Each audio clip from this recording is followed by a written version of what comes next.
Hello, everybody, and welcome to this month's edition of Screen Club. My name is Sarah Naraki. I'm the director of Wealthy Theater. You might see some familiar faces here. Caleb, Virginia, how's it going? Great. I'm so excited. Are you excited? She's so excited. I literally feel like I'm gonna be too much almost, but I'm just No. happy to be here. How dare you? I'm always just enough. Correct. No, I'm very excited and feel very honored that we are hosting such a fantastic event for everybody. So I can't wait to let everybody, join the conversation. Yeah, absolutely.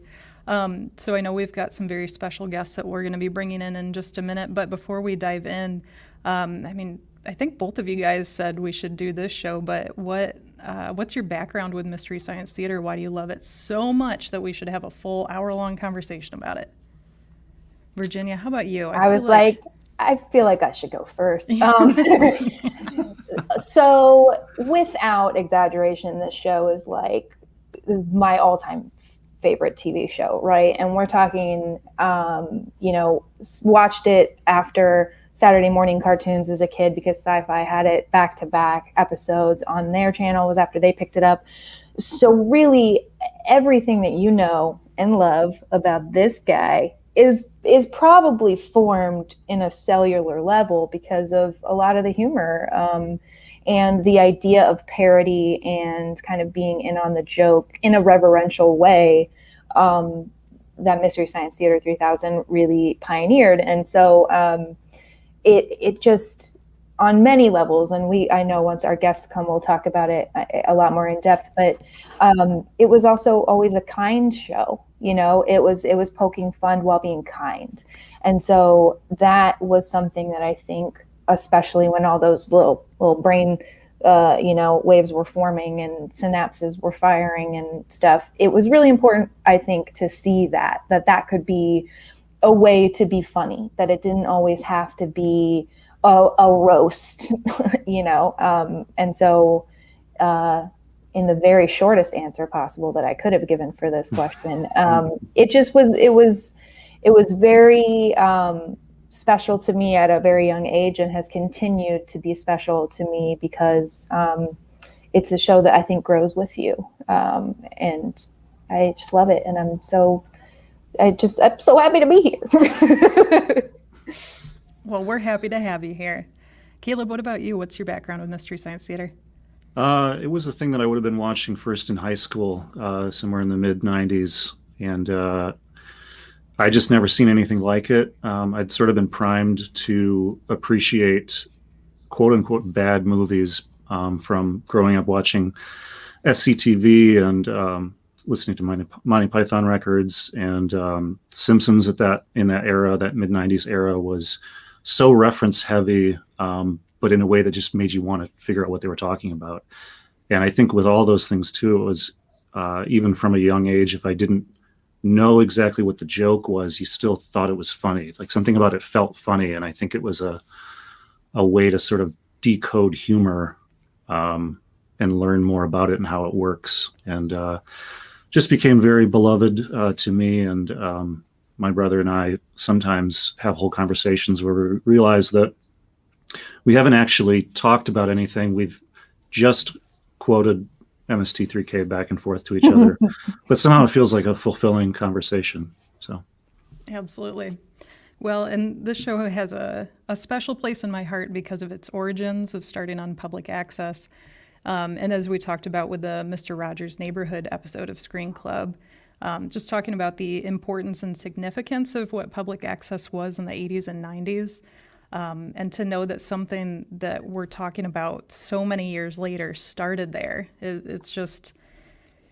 goes to show how significant having that access to the public airways was for people, and how there's also some real gems that are hidden in public access that might be overlooked, but thankfully this one was noticed and picked up and turned into this cult phenomenon. So, well, enough about us. I feel like we should bring in these special folks. So, Virginia, would you like to introduce, your guests? You're the one that introduced us to them. Who do we have here today? You're muted in true virtual event fashion. What you know. a world.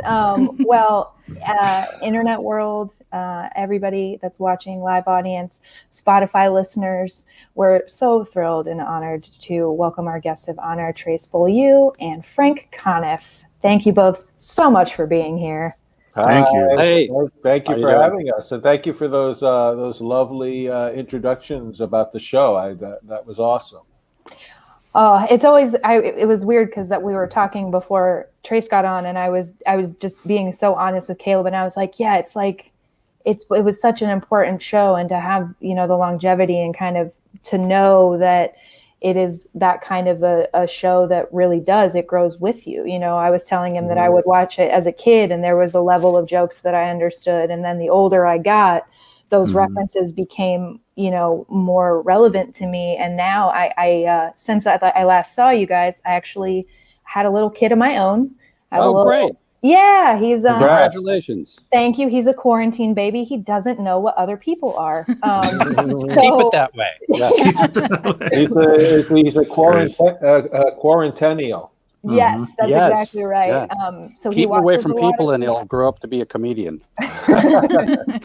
I'm hoping that, I was going to say with me as a parent, there's going to be some jokes that he'll be able to make, but it's one of those things where I truly can't wait to introduce him to this show. And I know it's going to be one that he will be able to watch when he's a kid, because, there is such a gentleness and a kindness to it. And, I often swear like a sailor and have to kind of keep it in check for when we're doing our nice public access shows. But I do appreciate that it is a show that doesn't really have profanity. What if he wants to be a sailor, though?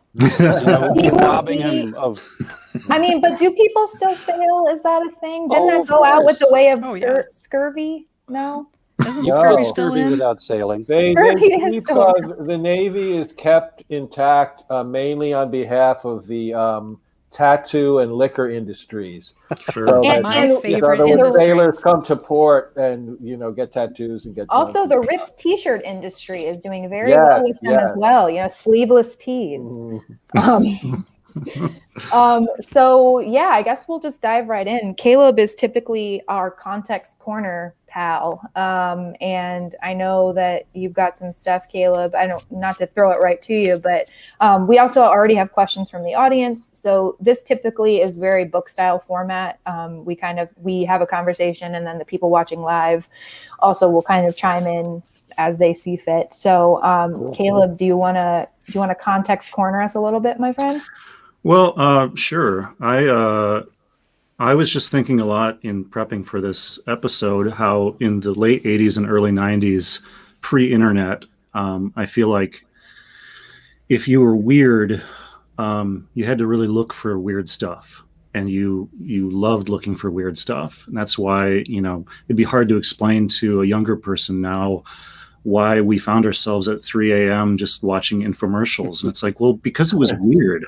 And like there was a sense that like something could go wrong at any minute, and sometimes it did go wrong, and that was so amazing when you saw that. So putting it into the context of that late 80s, early 90s push for more weirdness, I feel like the show came along just at the perfect moment where, after it had been running for a few years, it seems like that was the time when I remember, networks actively recruiting from public access and from little cult programs here and there, and then all of a sudden it'd be on MTV, and some of it was weirdness for weirdness's sake and not necessarily up to the same quality. Mhm. But I just think it was a different time, definitely, where a scrappy little show from the Midwest could all of a sudden be on a major network, and then we're talking about it how many decades later. So Yeah, it was a very, very lucky thing, I think. Trace was with it, from the very beginning. So, mhm. We weren't on public access. It was even worse. Okay. We were on a station called KTMA, and you had to have a UHF round antenna to pick Sure. us up. We were the last rated station, privately owned station in Minneapolis. So Wow. not even up to the quality of public access. The number one show was Andy of Mayberry, and rightfully so. And people would get angry when we preempt them. But certainly the bargain basement television at its finest. Well, and that's another thing that I wanted to ask you about, or sort of in setting the scene. All of us being Midwest based. How Or- dare you? I am near Well- alligators right now, sir. Okay. I am There's near swamps and gators and very scary people in pickup trucks. I'm in the Midwestern part of the Upper East Side of Manhattan right now. Oh, great. Well, in the Midwest spirit, I think I feel like the show was created in the spirit of It certainly was. doing a lot with a little, making something out of nothing, making your own fun. These are all things that I grew up doing, and I think we can all kind of relate to. But I mean, how was putting together the show in the early days when you had almost nothing to work with? What carried it through was the spirit and energy of everyone involved. And it's rare that you get that opportunity to work on an idea that is so like a magnet. And it also helped that none of us had jobs. Sure. We were doing stand-up on the road, which I guess you could call that a job, right, Frank? That's a job. Yeah, that was a job. I mean, I made a living, a very incredibly meager living. Yeah. But I was making my living as a stand-up comedian, which was amazing, And I don't want to brag, but this was local television, and Josh and I were bringing home $25 a week. Oh, That's okay. and in today's dollars, that would be $35. That's big money. But there was a lot of heart, and a lot of just, hey, we don't know what we're doing. Buckminster Fuller said, "Dare to be naive," and I think that was kind of in our toolkit. Hey, we don't know if this works. There was no one telling us no. Sure. So we had a lot of freedom, heart, and $25 a week. That's all you need to make a show. And also the Midwestern aspect of it was very important. I'm saying this is the one non-Midwesterner on the staff, but once the Comedy Channel picked it up, which then became Comedy Central, all of their shows were done in New York. And all of the executives who worked at the Comedy Channel, who most of whom were really cool people. Most they were in New York, and we were in Minneapolis, and none of them really wanted to ever come to Minneapolis, although they did every now and then. But so it was the geographical location of it was really worked in the show's favor, because we were separate from all of the network stuff that was going on, and we didn't get notes on things from the net, hardly any, maybe a couple, but and that was my very first job working on a TV show, and I didn't realize until I moved to LA and worked on other shows what a rare and privileged thing that was, to work on a show where the network isn't questioning every line you've written and every story beat, where you're just making the show you want to make. So that, And it really helped that the channel was desperate for programming. They had 24/7 to fill, and I think at the height of our run on the channel, we were filling 24 hours a week. And it would run late at night, and it would run in those weird times when only wait staff or bar staff or people who worked night jobs were getting off shift and would find us. And everyone found it in their own time. It was not shoved down your throat like a network show. You had to find it. Like you mentioned, Right. It's that weird eclectic thing. Like we used to trade records, It's like, hey, here's a Frank Zappa album. You got to listen to this. Well, I'll just wait till it comes on the radio. It's like, well, good luck with that. Right. Yeah. So it became a private group, and we would say keep circulating the tapes, because that was the only, and that was tape, that was videotape, kids, back in those days. That was the only way you could see it. If you weren't in Minneapolis before it went national, that club is still very, it's not exclusive, but it's, you have to know somebody who will appreciate it, because it's not everyone's cup of tea.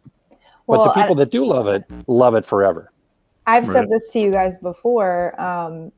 When I was first starting to date my now husband, he had seen that it was the only TV show that I had written on my Facebook profile. And as like a move, when I was messaging him one day, I was like, "Oh, what are you up to?" And he was like, "Watching Mystery Science Theater 3000." And later then told me it was a move because he knew that I loved the show. And he was like, "Oh yeah, I mean, I love the show, but I definitely wasn't watching it at that time when I was talking to you." And so it became one of those things, where you just, when you find that other person that that loves it. But also to this day, and our comment section is lit up right now with Misties, because those groups, I mean, those fan groups that we're still all a part of on Facebook, those groups are so full of love and support. And I think I'm a part of like 5 different ones, and like there's like a pride. And we love all of you. Thank you for keeping us alive. Yes, we wouldn't be here. Frank and I wouldn't be doing live shows. Yeah, live show, Frank? all of the Mads are back. All of our everything we get is from our fans. It's they support us so much, and we're deeply grateful. Absolutely. Yeah, we wouldn't be doing this today if it wasn't not for the people keeping us alive. Well, speaking of live shows, you guys have one coming up, right? On March 9th? Yes. Yes, March 9th, the classic film Phantom from Space from 1953. We will Oh, be there's the graphic. And I've been spending the past week or so with this film.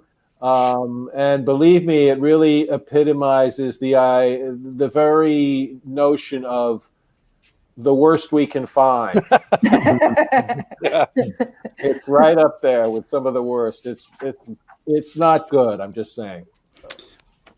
Speaking of that, Frank, I had a question for you, because I had heard that back in the day, you were the one that was mostly watching the films to screen, to choose which ones you guys would riff on. How did that process work? What's your mental state after watching that many poorly made films? And no different than my normal mental state, I have to say, because I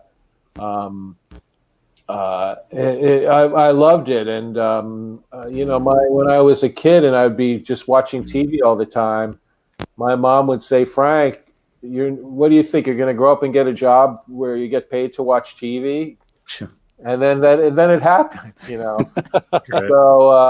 but the reason I was given the job at a certain point, about 3 or 4 episodes into when I was started there, we decided that someone had to watch the whole movie before we agreed to do it, because we did one film and there was like a horribly violent rape scene in it, which we hadn't screened it before, and then we cut that out. But it was Cinderella, so we thought it was Cinderella. Yes, I hate that part. So it was decided that before we agreed to be a movie, to do a movie, it has to be watched all the way through, and I was given that job because I was the only one on staff who had no skills besides watching movies and writing jokes. Everyone else on the show had other very important things to do besides watch the movies and write riffs and write sketches. Trace was very involved in designing everything, designing the props and the costumes and the sets. Kevin Murphy, that first year, was the show's film editor. He had to be in the he had to go into the edit bay and edit the films a lot of time. Mike Nelson was writing a lot of the music for the show, and Joel was also designing things, and I was the only one who was kind of useless. So they're like, oh, Frank, you're good at watching TV. So then it became my job to just look. The Comedy Central would send us like boxes full of tapes from various distributors. And I would look through them and say, yeah, this one looks good. This one I don't think we can do. Or not say this looks good, say this looks bad and something we can do. And, and people, one of the most frequent questions we get is, are there any movies that are so bad you couldn't do them on Mystery Science Theater? And the answer to that is a lot. Yes. A lot of movies were so bad we couldn't even do them on the show. And we wound up doing them anyway because we had no choice. Yes. Is there any specific films that come to mind that you guys always wanted to do but couldn't because of a rights issue, or you couldn't get permission, but you just really wanted to do that film? Back in the day, on Mystery Science Theater, we tried to get an Elvis Presley film called Charo. Very excited to do this film, but we couldn't get the rights, unfortunately. But that would have been, that was so superior to anything we did. Probably the best movie we did was Marooned, though. That was very controversial. Because that unlike our other movies, it had an incredible cast. It had a cast. Yes, right. Gregory Peck, Gene Hackman, Lee Grant, Richard Crenna, really, really great people, and that was unusual for us to do a film. And I think we owe to that. We have to thank whoever was so incompetent that they let the rights lapse to it, so we were able to do it. So that's a great lead into another question I have, is because I know that a lot of the way that Shout Factory has done the releases of DVDs and stuff like that, which is the successor to the VHS tapes that you were talking about before, Trace. DVDs are now. What is that like? Because they have to get the rights. I know some have been released and some haven't. They don't really release in seasons. Is that due to distribution rights? And was that a pair to the way that you would get the rights to actually do the show? Broadcast rights are different than the DVD or tape or whatever they were doing at the time. And different packages like the Gamera or what's the big lizard? Godzilla, of course, had a different rights restrictions on them, so we couldn't get some of those. That's why, or Amazing Colossal Man, I think has been a difficult one to get the rights to. The people that hold them just don't want to release them for what we did to them, which is probably smart. But you can find just about everything we did somewhere from that era, from the early 90s, even the stuff we did at KTMA in the late 80s, all the way up through Sci-Fi Channel is somewhere on YouTube or Pluto or the dark web, perhaps. The intellectual dark web. Yes. Yeah, and music, which I don't think we knew back then, music complicates things when it comes to rights. And there's one film we did, Catalina Caper, that I think wasn't available for a long time because it has a lot of songs in it. And music can really make it very hairy when it comes to rights. Like the big instance of that is the fact that I believe WKRP in Cincinnati doesn't use any of the original songs that were on the show. They had to put in all new stuff because they couldn't get there's a few instances of things like that. Well, yeah, there was just in regard to Catalina Caper, we had to wait until nobody cared about that music anymore. Right. There's actually there's a Ray Davies song, and there's some okay songs in that. Yeah. And the Little Richard one is really good too. Well, yeah, the big news just recently was that Freaks and Geeks is going to be is finally available with all of its original music instead of the tracks that they swapped out. It was so critical for that show to have that original music, and a lot of Mystery Science alumni worked on that. Paul Feig was a big fan of Mystery Science Theater and employed many of us over the years. And I thank you, Paul. Well, he also created one of my other favorite shows that you also starred in, Trace, called Other Space, which is it just and now is on Dust. I actually recommended it on. Now, Dust is not a format, right? It's not like it's literally just transferred in the air through dust particles, like Willy Wonka. Yeah. No, I only watch shows on sand, personally. Lawrence of Arabia is great on sand. Oh, sure. Awesome. So Dust is an app. It's a sci-fi app. I know you know this, Trace, for the audience listening. It's a free app, and they got the rights to Other Space, which originally was on Yahoo Screen, RIP. Oh, there you go. And it honestly, we did another episode of Screen Club where I think, I don't even remember what episode it was, but we typically at the end, we say like, hey, if you liked this, what would you suggest for similar things? And I think I recommended this in our Twilight Zone episode because I was like, it's not the same tone at all, but it's if you like space and, and it's such a funny show. Paul Feig created it. If people don't know who Paul Feig is, obviously Freaks and Geeks, but Bridesmaids as well. You're in it. Joel is in it.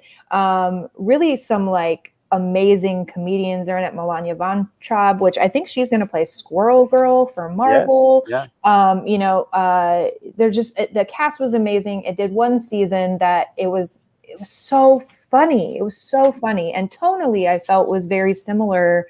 I guess you could just tell that Paul was such a fan of Mystery Science Theater when he made this, not just obviously having you guys be in the cast, but the tone and the lightheartedness and the heart that the show had underneath the kind of, even with the siblings bickering or there being these, levels of caper. It was so funny and so well done. And so I just encourage everyone, download the Dust app. I do not work for them. This is just free Dust promo, but go watch the show. It's so good, so funny. And you once again reprise a robot role. So yes, I was the voice of the robot, and there was a whole team operating the mechanism to make it roll and arms and head move and all that stuff. So it was a very team effort in that performance.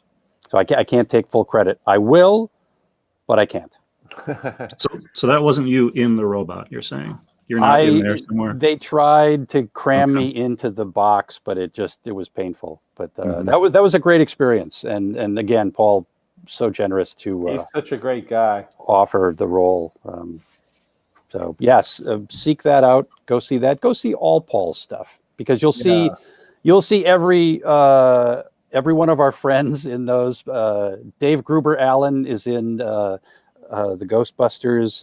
Our friend Steve Banos is in a number of different Paul Feig films, and our comedian friend from Minneapolis, Joel Madison, and Josh J. Elvis Weinstein wrote on a number of episodes, producer on that show. So a lot of friends and family, mostly friends because I don't have any family. I had a question for you both. What was the process of writing for the show? I mean, it's such a strange, I would think, thing to be writing something that's not two people actually having dialogue together. We write a scene together and we're talking to each other in the scene. But in this, you're injecting these little bits into it spaces. Was actually, when I compare it to other shows I've worked on, and I've worked on sitcoms and I've worked on sketch shows and on talk shows, and the thing that was great about writing for Mystery Science Theater is that when you're writing on a sitcom or a narrative show, the biggest hurdle of all, by far, is the story, coming up with the story and coming up with the characters, and that's much harder than the actual comedy. That's the really tough part of writing narrative type of things. Whereas in Mystery Science Theater, these wonderful people who made these bad movies, they did all that work for us already. They came up with the story and the characters, and however lacking or not lacking they might be, They always gave us the framework that we could just layer jokes in. And so for us, it was, we got to do the fun part. The people who made the movie did all the hard work of, making the movie and writing the script and all that. And we just threw in our jokes, and it could become tedious at times because we'd watch a film about a half a dozen times. And, sometimes you get a little worn down by it, but mostly it was just a bunch of us in a room watching a movie and yelling out whatever came into our heads. And that was just pure joy. That was like so much fun. Yeah, just like people do naturally. You sit in a room with your friends and yell back at the screen. And there was no great fun day other than, what are we going to do today? Oh, we're going to sit in a room, make each other laugh. Right. And it's just so organic and so much fun. And I think that really came through in the show. And I think that's why people have adopted it as they have, because it's very comfortable and very family, feels inclusive, as many shows kind of keep you at arm's length. But I think this show really brought people in to the club. Well, and I think that's also kind of a Midwest thing. My mom always talks about people in our family who get teased a lot, and it's like, if we didn't like you, we wouldn't tease you. Yeah, and I think about that watching some of these movies, because it's like, well, there's got to be something kind of charming about the film, because if it wasn't, it wouldn't even be fun to joke about. That's so true. It's so true. That actually reminds me of a story that I heard that Kurt Vonnegut said to Kevin Murphy, that even terrible art deserves respect in regards to what was being done to these movies. What do you guys think about that? Do you feel like it's disrespectful to people's movies or anything? Well, some of these movies would never be seen had we not done what we did to them. Like Manos, The Hands of Fate, would never have been as popular as it is today. And, we're not drawing with a magic marker on the Mona Lisa. These things still exist on their own. We hope that at the very least we've introduced people to them and shown people that these, in not all cases, are bad movies. Frank and I on the road have worked with the Ed Wood film Glen or Glenda, and people consider that, it's a terrible movie. And there's a lot of goofy stuff in it and bad maybe filmmaking, but at the heart of that film, it really has a great message. And I'm happy that we could introduce it to people who have never seen it in a theater before. Or have never seen it at all, and actually spend time. Yes, we do make fun of some aspects of the filmmaking, but I think we've helped bring that, back into an audience. I think if we're successful in a riff, it doesn't come off like we're putting the movie down, and we do have riffs like that in a lot of what we do. But I think the better stuff is when it's really, we're collaborating with the movie. They made one thing, and then we've added this layer on top of it of jokes. And a third thing is emerging from that, which is our riff version of the movie, and I'm very grateful to all of the filmmakers of the films that we've done, because, like I said, they went through the trouble of going out and making the films, and you do have to respect that. That deserves respect. Even Attack of the Eye Creatures or something like really terrible like that. You got to respect that they had production meetings, they hired people, they went out, they set up catering, and they made a movie, and that's always something to be respected. Well, and I think too, the way that you guys have done it is you've set it up to where a lot of the stars of these movies, the actual actors themselves end up becoming cult figures as well. Right. I know really not too long ago, I read many articles about the actor that played Rousdower. He just recently passed from Final Sacrifice. And it's like that guy ended up having his own fan club basically because of the way that movie was presented, so there's so many elements where I think the film stars end up getting their own. I mean, I know Manos just recently got like a remaster. They like remastered like the 35, so a lot of the stuff wouldn't have happened if those platforms, if you hadn't given them those platforms. Well, yeah, and I'm a huge Kurt Vonnegut fan, and so I feel bad that he didn't really like what we did, but what I have to say is all of the actors that we've encountered who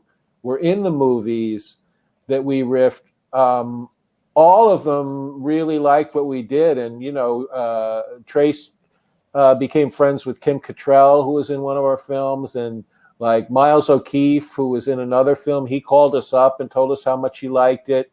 They all have Beverly Garland came to our first great convention. Yeah. And I adore Beverly Garland. And she couldn't have been nicer, more gracious, and she loved what we did. These, actors know they don't have any illusions about the movie they're being in being really great. In most instances, an actor's job, if you become an actor, in like 95% of the time, your job is to take material that's not that good and make it as good as you possibly can with your talent. And that's what these people do. And they have, so, as much as I'm disappointed that Kurt Vonnegut didn't like us. I'm very happy that the actors who actually were in the line of fire of what we did appreciated it and didn't think that we did what Kurt Vonnegut thought that we did. I'm going to challenge that. I don't think that happened with Kurt Vonnegut. I'm just going to go on record. I'm going to have to talk to Kevin about that because I was there that night that we. I had the perfect encounter with Kurt Vonnegut. I was walking across the bridge, and he was coming the other direction, and we acknowledged each other, smiled, and went on. And that's all you need with a Kurt Vonnegut encounter. And then that's a big deal. Later, Kevin invited him to dinner, and Kurt wisely declined, and then sat across from us in the restaurant, at the same restaurant. I think he said that about art, but I don't know if that actually happened. In regard to what we do. So that could just be a vicious internet rumor. It might be an urban legend. Or two things colliding to come together. We got to get scopes on that. Right. I have two other vicious internet rumors that I wanted to ask you guys about. Please. Rumor number one, before his death in 1993, Frank Zappa was planning to make a film and you guys were involved. Well, he sent us a script for something that he already had written, and he'd been trying to get it produced since like the Reagan era, and it had a lot of Reagan era jokes in it. I think he'd even shown it to Terry Gilliam, and we had a memo from Gilliam's production company saying this should be like a mini series. But we did get to speak to Zappa. Mr. Zappa on the phone, and this was near the end of his life, and he was a big fan of Mystery Science Theater, so that I can confirm. But the script really unproducible, especially by us. And wasn't it like 250 pages long or something? Yes, like that? yes. I think it was called Dwell, but it was like and it was like every idea he'd ever had in the script, but he was so prolific and did so many things that I'm sure this was not the only script he had floating around. There's nothing that fills me with more pride than the fact that Frank Zappa liked what we did. I mean, I grew up, I was a huge fan of his, and that just fills me with such joy. Also, the fact that Mel Brooks liked Mystery Science Theater. I couldn't believe it when I heard that. I'm like, okay, now I can I've achieved what I set out to do in life. I did something that Mel Brooks likes, Yeah, that's amazing. Yeah.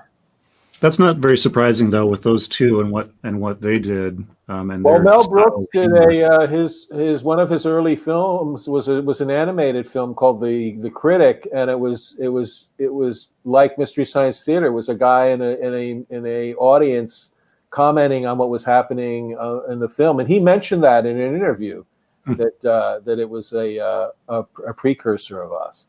And then the other vicious internet rumor that, sorry, this is a little off topic, but Trace, did you audition to be the voice of Jar Jar Binks? Wow, there's some deep diving going on there. I know. My agent sent me script pages. I got 3 script pages, and they had "do not show to anybody" stamped on them. And there was a character, Jar Jar, and Jedi Master, and it was 3 pages. And I had no way of recording anything, so I knew it was legit. So I put a tape recorder in a closet, and I did this thing. And I was really concerned because the dialogue was very like Jamaican patois. Right. And I went, this can't be right. This is not, no one would make a character say this and say it this way. And so I recorded my voice and sent off the tape and never heard another thing. And then when the movie came out, it was exactly that dialogue. But I'm sure thousands of guys sent a tape in. And I think it had already been cast even before we were done. It's just a great example of the phrase "rejection is God's protection." Yes, yes. Do you want to play the most hated character in sci-fi history? Right. Okay. So I don't know why I know this, except for that I listen to a lot of podcasts and stuff. And the actor that played Jar Jar Binks apparently once met Michael Jackson at one of his concerts, because George Lucas brought the cast to see this Michael Jackson show, and afterward they met backstage. And I guess Michael Jackson was wanting to play Jar Jar, and so he got upset because George Lucas, as a way to kind of elbow him, introduced it was down to me Jar and Jar. Michael It was Jackson. you and Michael Jackson. That's what I'm saying. It's it was probably a really tough decision for them to make. Wow, Sure. if Michael Jackson had been Jar Jar, that would have been the worst thing he'd ever. Oh, wait a minute. The kids will love this character. Well, that's funny. So we've got just some nice comments going on from YouTube and Facebook. A lot of people are just, saying hi. Thank you for getting them through the pandemic. Some people have commented, thank you for getting them through college. You helped them survive college. Sorry for the debt. Are you, I know you guys both, and I don't want to keep you too long because we're getting close to 7, but you guys both have other things you do. You write books, you're on tour. We already talked about the main, or the March 9th show, but we'll throw that graphic up again as well. But Frank, you had a book come out last year, if I'm not wait a minute. Oh, wait, I just happen to have a copy of it right here. Just a second. Conveniently, my latest book is called You're Ruining the Dystopia for Everyone. It's a collection of linked short stories. And I think people who like Mystery Science Theater, who like that kind of funny sci-fi, will enjoy this book. I have several other books, and they're all just Google, type in my name on Amazon, and you can find them. When the pandemic is over, I'm going to try to find a less evil way of selling my books than Amazon. Thank you. But until then, they're available on Amazon in paperback and on Kindle. Awesome. And what was the what was the book that you? A cat is reading my book, Cats Speak Conniff. That's awesome. That's hilarious. Cats love. If you have a cat, they love that book. So you might. See, I actually, but your cats will like it. I thought that was the cover, Virginia, when you sent that over. I was like, well, that's that clever. would be a great cover. You're right. So that book, isn't that about your cat suing you, right, Yeah, Frank? it's a true story, because I was exploiting them on the internet by trying to build up my social media following by posting pictures of them. They got sick of it, so they sued me for defamation of character, and all of the details of that historic, groundbreaking lawsuit. First time cats have ever sued their owner is in that book. I love it. And then everybody can see it on the screen too. This is a book that you wrote a few years ago, Trace. Yes. Silly Rhymes for Belligerent Children. Why I picked a word for a title that I can't spell or pronounce. The interesting thing here is Len Peralta is the artist who illustrated that book and does all the covers for Frank's books. Yes. And if you want a super talented artist to work on anything you've got, contact Len Peralta. He works fast. He's the best. Brilliant. He's so professional. And he's our go-to guy to get graphics done. He's done a bunch of posters for us. My book is not on Amazon because I took it down because they take too much money. But you can find it on my website, which is like almost non-existent. But I think there's a link somewhere. I'm so terrible at promotion. Quit overhyping everything. I'm the worst. Promotion. Yeah, I'm the worst at I'm even like now I'm receding into darkness. Don't look at me. Yes, I won't even have. No, it's Lynchian is what it is. Sure.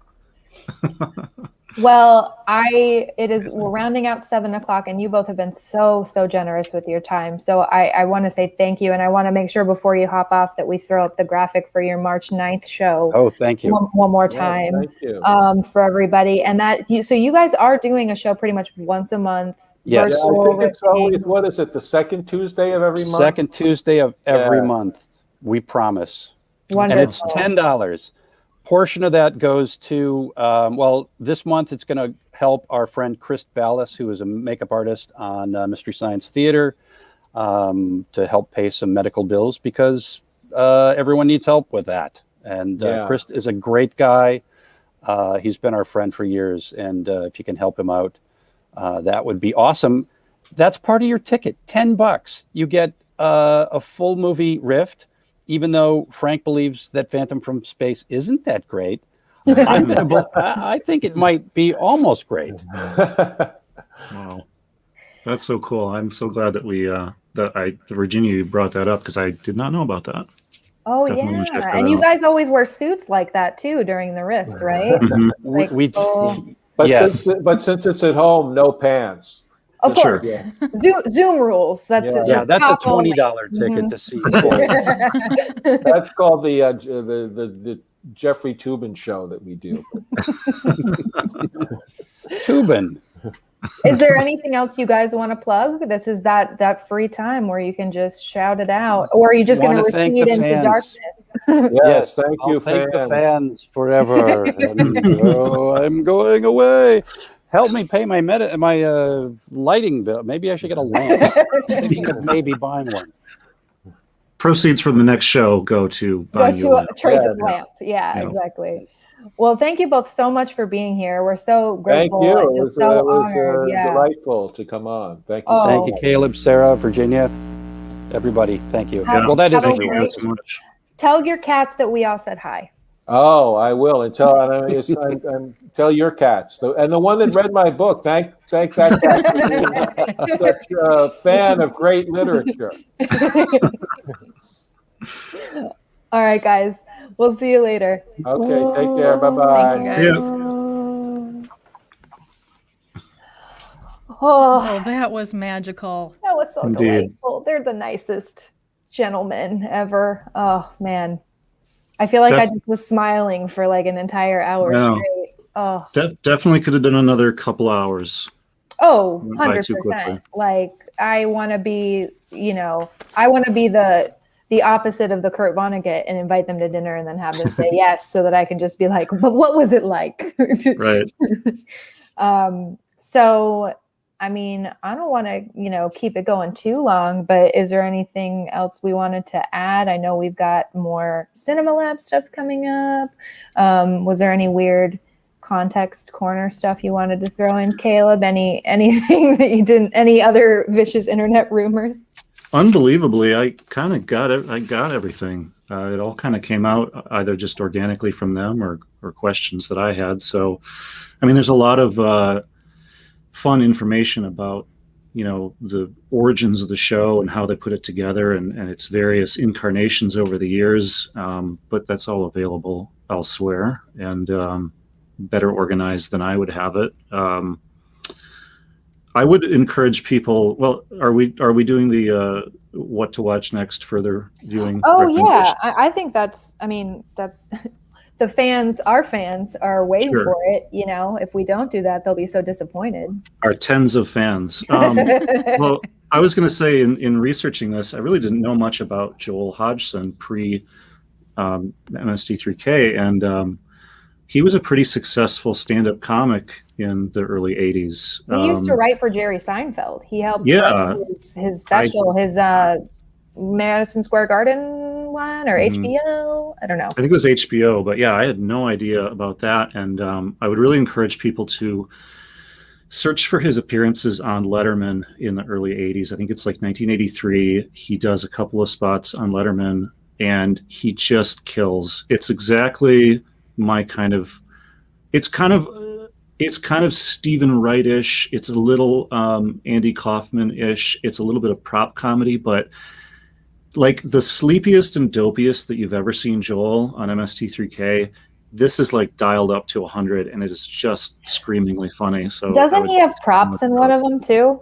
Or no, Yeah, that was yeah. when he was on. Because didn't he do something on SNL? I'm blurring a lot of things, but there was No, one he thing where definitely he had- finally has props. Yeah, he definitely had props, and there were things that he's like cobbled together at home, and it's like, oh, that's cool. That's like the origin of the robots being put together out of just Goodwill Car trash seats, or yeah. something. Yeah. Or wait, what is it? I have it back here. This is not a Mystery Science Theater thing. I legitimately got this from like Five Whoa. Below, and it originally had bath bombs in it because I'm a lady, and they would like come out of the mouth, and I've just kept it because it is exactly Tom Servo's head, and it's wild, but that's what they used basically. It was like a gumball machine. So it was, and actually everybody in the chat will know this. There are a couple episodes where the gumball head is removed and it's just like a cylinder.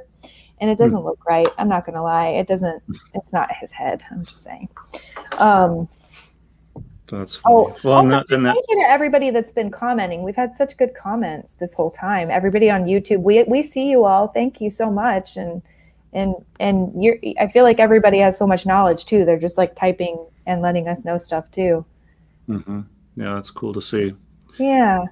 They should stop back for our other future shows that we do twice a month. Show? What's our next one, Caleb?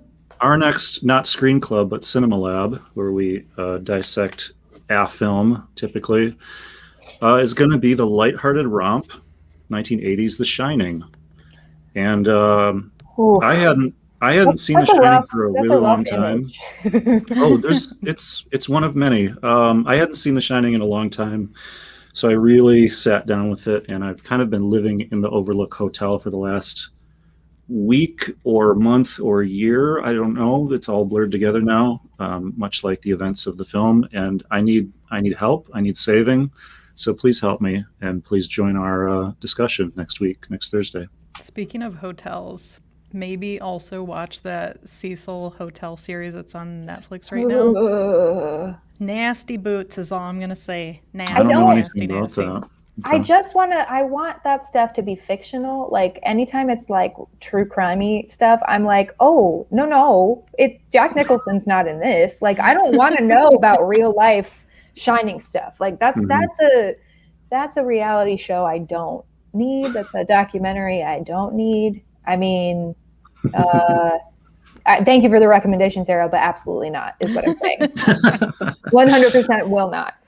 Definitely not for the faint of heart. There are some very, very nasty parts of that, but Cool. Speaking of hotels, Is it supernatural or is it real murder or both? it's a real moida.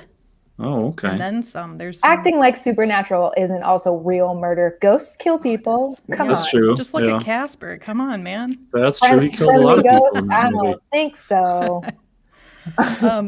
Hey, before we hop off here, I just want to make sure to also plug GRTV because we've been talking about public access, and I didn't want to take too much time in the beginning.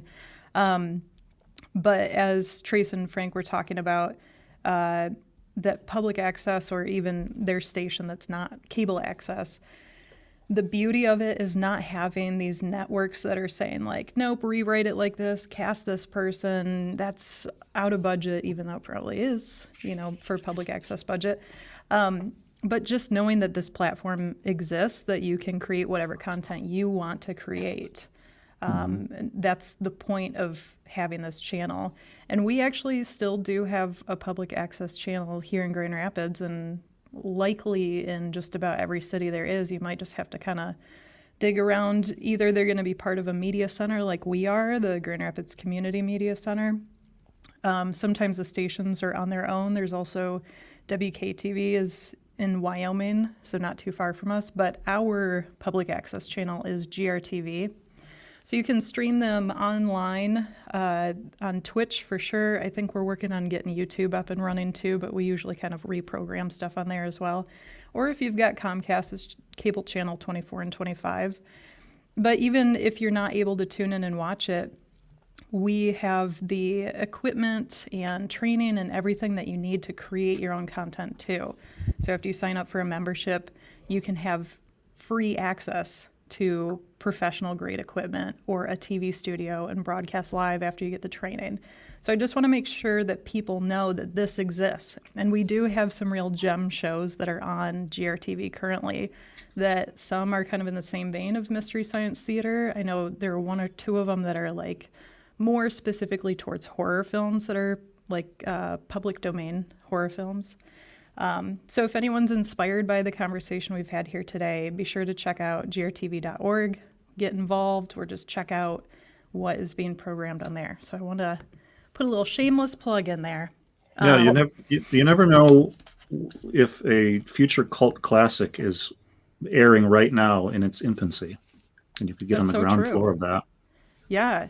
As we mentioned, I think in the Mr. Rogers episode too, we've had some stories that are obviously not quite as big as Mystery Science Theater, going from a public access show to on Netflix, on Comedy Central, like a huge cult following many years later. But we've had folks like Daryl Nathan.